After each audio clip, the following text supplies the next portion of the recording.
हमारे पास वो two types के होंगे, केटाइन और एनाइन, डिपेंड करते हुए कि हमने एटम में से इलेक्ट्रॉन निकाला है या उसमें इलेक्ट्रॉन हमने ऐड किया हुआ है। तो ये आप देखें, हमारे पास कोई भी एक न्यूट्रल एटम है। एटम में जब आप लॉस ऑफ इलेक्ट्रॉन या इलेक्ट्रॉन्स करते हैं तो ये चेंज हो जाएगा केटाइन के अंदर। इसी तरह अगर आप किसी न्यूट्रल एटम के अंदर इलेक्ट्रॉन की एडिशन करते हैं तो वो चेंज हो जाता है एनाइन के अंदर, यानी कि नेगेटिव आयन जो होता है वो बन जाता है। अब ionic radius mean radius of ions. Radius of ions का मतलब है केटाइन और एनाइन जो हमने बनाए हुए हैं इनके हम रेडियस को डिस्कस करेंगे। एक चीज आपने याद रखनी है कि पॉजिटिव आयन जो होता है इसका साइज अपने पेरेंट एटम से कम होता है, और जो नेगेटिव आयन होता है इसका साइज अपने पेरेंट एटम से ज्यादा होता है। बेसिकली इसके पीछे जो फैक्टर है वो हमने कल फैक्टर्स में डिस्कस किया था, electron and proton ratio.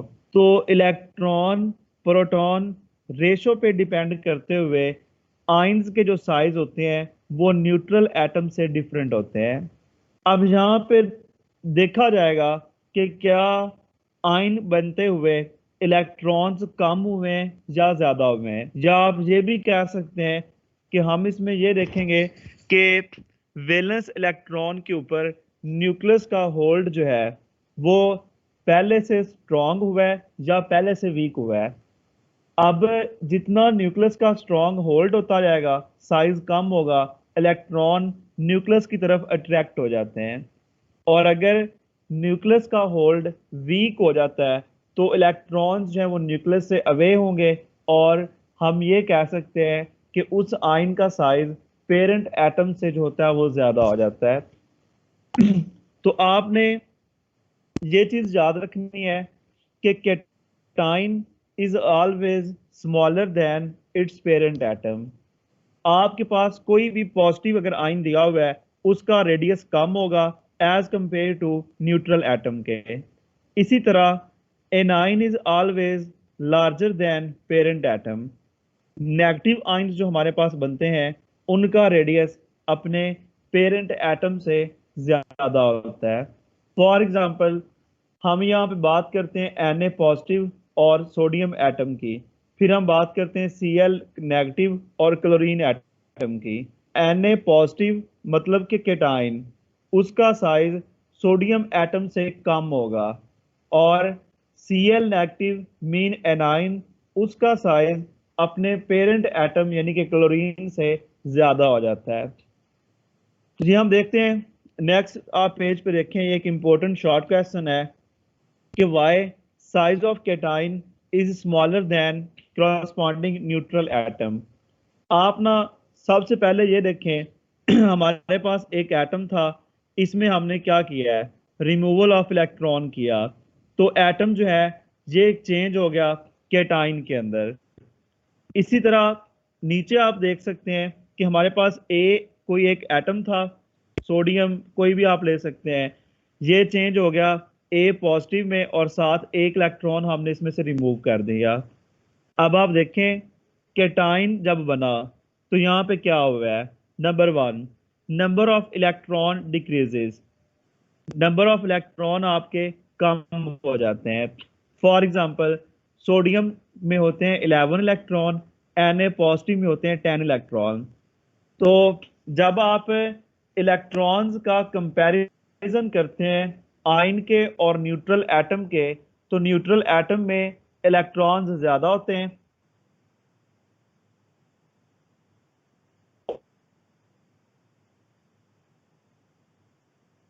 Proton की एटम की, सोडियम एटम की प्रोटॉन उतने ही है, यानी कि न्यूक्लियस की फोर्स उतनी है, इलेक्ट्रॉन कम हो गए हैं। इट्स मीन न्यूक्लियस का जो होल्ड है रिमेनिंग इलेक्ट्रॉन के ऊपर वो पहले से भी स्ट्रॉन्गर हो जाता है। अब होल्ड स्ट्रॉन्गर होने का मतलब है अट्रैक्शन उसकी जो है वो इंक्रीज हो चुकी है। अट्रैक्शन बढ़ने की वजह से जो रिमेनिंग 10 इलेक्ट्रॉन थे, पहले 11 थे, एक रिमूव कर दिया इन केस ऑफ सोडियम, तो 10 इलेक्ट्रॉन पे न्यूक्लियस का जो होल्ड होता है वो ज्यादा होता है एज कंपेयर टू 11 इलेक्ट्रॉन्स के। इसलिए न्यूक्लियस क्या करता है, रिमेनिंग इलेक्ट्रॉन जो होते हैं उनको ज्यादा फोर्स के साथ अपनी तरफ अट्रैक्ट कर रहा होता है। इसलिए कैटाइन जब आप बनाते हैं उसका साइज न्यूट्रल एटम से कम हो जाता है। क्यों कम हुआ?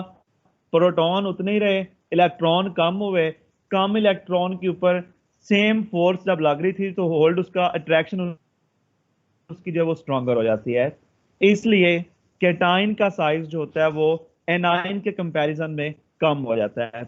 लेकिन यहाँ पे आप ये चीज याद रखेंगे, नंबर ऑफ प्रोटॉन्स को हमने चेंज नहीं किया, वो उतने ही थे जितने एटम में उतने ही कैटाइन के अंदर होते हैं। अब सेम काम हम देखते हैं एनाइन के लिए, नेगेटिव चार्ज के लिए। नेगेटिव आयन कब बनता है? जब कोई एटम इलेक्ट्रॉन गेन कर लेता है। इलेक्ट्रॉन गेन करने के बाद क्या होगा? प्रोटॉन्स तो उसके उतने ही रहेंगे जितने पहले थे, लेकिन अब उसको ज्यादा इलेक्ट्रॉन को होल्ड करना पड़ेगा। इट्स मीन उसका जो होल्ड है इलेक्ट्रॉन्स के ऊपर वो वीकर हो जाएगा, और साइज ऑफ एनाइन जो होता है वो पेरेंट एटम से ज्यादा हो जाता है। जी आप देखें हमारे पास एक एग्जांपल है क्लोरीन और क्लोराइड आयन की।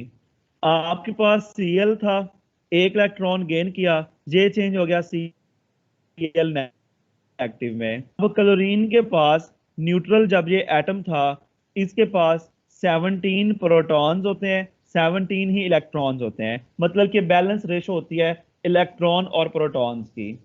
फिर इसने एक इलेक्ट्रॉन गेन किया Cl नेगेटिव बनने के लिए। अब यहाँ पे क्या हुआ है, Cl नेगेटिव में पॉजिटिव चार्ज यानी कि प्रोटॉन वो तो 17 ही है, लेकिन इलेक्ट्रॉन्स अब इसके पास 18 हो चुके हैं।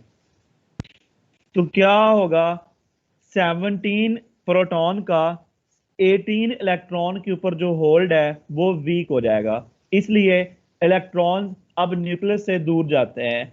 अब जब वो न्यूक्लियस से दूर जाएंगे, वीक होने की वजह से फोर्स न्यूक्लियस की, तो उसका साइज जो होता है वो बढ़ जाता है। अब यही सारी बातें जो हमने प्रीवियस स्लाइड में डिस्कस की हैं, अगर हम यहाँ पे देखें, अब देखें एनाइन की फॉर्मेशन में क्या होता है। Number one, number of electrons increases, क्योंकि एनाइन बनता ही गेन ऑफ इलेक्ट्रॉन से है, इलेक्ट्रॉन की तादाद बढ़ जाती है। Number of protons remain same, protons की तादाद इसमें सेम रहती है, क्योंकि न्यूक्लियस का इसमें कोई इन्वॉल्वमेंट नहीं होती। आयन की फॉर्मेशन में हम सिर्फ इलेक्ट्रॉन का रिमूवल या गेनिंग ऑफ इलेक्ट्रॉन जो होती है वो हम इसमें करवा रहे होते हैं। अब दो बातें आप याद रखें, एनाइन बनते हुए इलेक्ट्रॉन की तादाद बढ़ेगी, प्रोटॉन की तादाद सेम रहती है। Number three, hold of nucleus on electron become weaker, electrons की तादाद ज्यादा होने की वजह से जो न्यूक्लियस का होल्ड होता है इलेक्ट्रॉन्स के ऊपर वो वीक हो जाता है।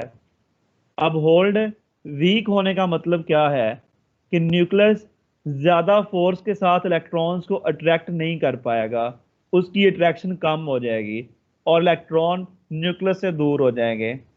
और हमने परसों के लेक्चर में देखा था कि एटॉमिक रेडियस है, आयोनिक रेडियस है, ये बेसिकली होता क्या है। हम इसको ऐसे ही डिफाइन करते हैं कि average distance between nucleus and valence electron. Valence electron की पोजीशन ही रेडियस को डिफाइन कर रही होती है। तो जब वैलेंस इलेक्ट्रॉन न्यूक्लियस के करीब आएंगे तो साइज कम होगा, अगर वैलेंस इलेक्ट्रॉन न्यूक्लियस से दूर जाते हैं तो साइज उसका जो है वो पहले से इंक्रीज हो जाएगा। Size of anion increases than its parent atom, इसके पेरेंट एटम से एनाइन का साइज ज्यादा हो जाएगा, क्योंकि इलेक्ट्रॉन आप न्यूक्लियस से दूर चले जाएंगे। क्यों दूर गए हैं? इलेक्ट्रॉन की तादाद ज्यादा होने की वजह से। न्यूक्लियस की पावर उतनी थी, ज्यादा इलेक्ट्रॉन पे उसका होल्ड जो होता है वो वीकर हो जाता है। इसकी ना हम एक एग्जांपल भी देखते हैं अभी Na और Cl के केस में। ये आप देखें, आप सोडियम को देखें, सोडियम एटम जो होता है न्यूट्रल एटम, इसका जो एटॉमिक रेडियस या कोवेलेंट रेडियस जो है, ये इसका होता है 0.186 नैनोमीटर या 186 पिकोमीटर, आप इसको कह लें। जब इसमें से आप एक इलेक्ट्रॉन निकाल देते हैं, सोडियम चेंज होता है Na पॉजिटिव में, तो इसका साइज कितना हो जाता है 0.095 नैनोमीटर। यानी कि एक इलेक्ट्रॉन निकलने की वजह से इसका साइज 18.186 नैनोमीटर से कम होके 0.095 नैनोमीटर हो जाएगा। सिमिलरली क्लोरीन को आप देखें, क्लोरीन जब उसी एक इलेक्ट्रॉन को गेन कर लेता है तो इसका साइज 0.99 नैनोमीटर से बढ़ के 0.18 नैनोमीटर हो जाएगा। ये वैसे भी हमें आइडिया हो रहा है कि सोडियम का जो रेडियस है वो कम हुआ है और क्लोरीन का रेडियस पहले से इंक्रीज हुआ है। क्यों इंक्रीज हुआ है? अब आप इसके वैलेंस शेल को देखें, 2, 4, 6 और 1, 7 इलेक्ट्रॉन थे इसके वैलेंस शेल में। एक इलेक्ट्रॉन सोडियम का आया, 8 इलेक्ट्रॉन हो गए इसके वैलेंस शेल में। तो वैलेंस शेल में नंबर ऑफ इलेक्ट्रॉन्स बढ़ने की वजह से इसका साइज जो होता है वो पहले से इंक्रीज करता है क्लोरीन का, और सोडियम जो होता है उसका साइज डिक्रीज करता है। यानी कि हम ये कह सकते हैं कि साइज ऑफ केटाइन यानी कि पॉजिटिव जो आयन होते हैं is smaller then parent atom, and size of A9 is greater than its parent atom. Basically जो इसमें इन्वॉल्वमेंट होती है वो जो न्यूक्लियस की पावर है, न्यूक्लियस की अट्रैक्शन है, उसी का इसमें बेसिक रोल जो है वो हम जो है वो डिस्कस कर रहे होते हैं। उसके बाद ना जी आप देखें कि जो इंटर आयोनिक डिस्टेंस होता है किसी भी क्रिस्टल लेटस के अंदर, ये क्या होता है? सम होता है कैटायनिक रेडियस और एनायनिक रेडियस का। फॉर एग्जांपल हम बात करते हैं क्यूबिक क्रिस्टल ऑफ NaCl की, या कोई भी क्रिस्टल लेटस आप ले सकते हैं। अब उस क्रिस्टल लेटस के अंदर पॉजिटिव चार्ज, पॉजिटिव आयन और नेगेटिव आयन के दरमियान जो गैप होता है, डिस्टेंस होता है, वो इक्वल किसके होता है? Sum of cationic radius and anionic radius. यानी कि आपके पास अगर NaCl है तो आप Na पॉजिटिव का रेडियस और Cl नेगेटिव के रेडियस को ऐड कर लें तो वो आपके पास इंटर आयोनिक डिस्टेंस आ जाएगा।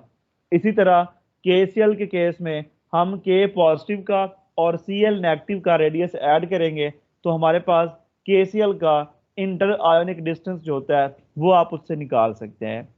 ये आप देखें, R is equal to R plus plus R minus. R plus mean radius of cation and R minus mean radius of anion. It's mean आप किसी भी आयोनिक कंपाउंड के अंदर अगर केटाइन और एनाइन के साइज को ऐड कर लेते हैं तो वो आपके पास इंटर आयोनिक डिस्टेंस जो होता है ये आप उससे कैलकुलेट कर सकते हैं। फॉर एग्जांपल हमारे पास है KCl। KCl में जो इंटर आयोनिक डिस्टेंस होता है ये होता है 314 पिकोमीटर, और ये 314 पिकोमीटर सम है किसका? पोटाशियम का और क्लोरीन का। मोस्ट इंपॉर्टेंट चीज जो आपने अपने माइंड में रखनी है, आयोनिक कंपाउंड के केस में आपने जो रेडियस लेना है वो आयंस का लेना है, एटम का हम नहीं लेंगे इसमें। फॉर एग्जांपल आप देखें, क्लोरीन का हमने रेडियस कितना लिया हुआ है? 181 पिकोमीटर या 0.181 नैनोमीटर।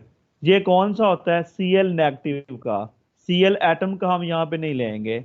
सिमिलरली पोटाशियम का जो रेडियस है ये आप K प्लस का लेंगे, ना कि सिंपल K का आप इसमें ले रहे होते हैं। तो आयोनिक कंपाउंड के अंदर जब हमने रेडियस को ऐड करना है तो तब हम कैटायनिक एंड एनायनिक रेडियस लेंगे। एटॉमिक रेडियस उनके जो होते हैं वो हम यहाँ पे नहीं ले सकते। तो ये था आपके पास आयोनिक रेडियस क्या होता है। आयन का जो रेडियस होता है उसको हम आयोनिक रेडियस कहते हैं। दो हमने इसकी टाइप्स देखी, और कैटायनिक रेडियस कम होता है न्यूट्रल एटम से, अनायनिक रेडियस ज्यादा होता है न्यूट्रल एटम से। और फिर हमने दो उसकी एग्जांपल्स देखी हैं, NaCl और KCl की। और लास्ट पे जो इंटर है ये आप कैसे निकाल सकते हैं ये हमने देखा है। नेक्स्ट हमने